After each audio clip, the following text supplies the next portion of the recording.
Hello నా చందమామ, ఎక్కడున్నావు?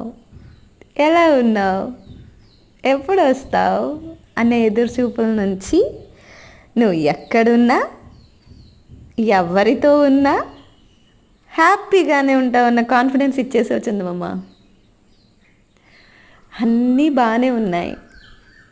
ఆ పున్నమి చంద్రుడు, ఆ వెన్నెల, ఆ పొలాలు, ఇంత అద్భుతమైన జీవితం నేను నీతో ప్లాన్ చేసుకున్నాను చందమామ. తీరా చూస్తే దేవుడు మన జీవితాల్లో అమావాస్యను నింపాడు. అయినా పర్లేదు, మనం కూడా అన్నీ మర్చిపోయి ఎవరి జీవితాలు వాళ్ళు సుఖంగా బ్రతుకుతున్నాం.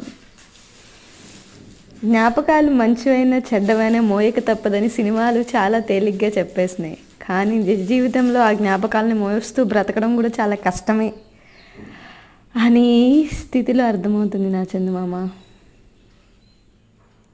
కానీ ఏదేమైనా నేను చాలా దూరం నుండి చూడడం కూడా ఒక కొత్త అనుభవమేనేమో.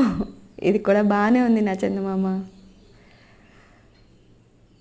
నీకు జాగ్రత్తలు కూడా చెప్పాలనిపించట్లేదు. నాకు దూరంగా 2 సంవత్సరాల నుంచి ఉంటున్నావు, ఇంకా నీకు నేను జాగ్రత్త చెప్పేదేంటి కదా.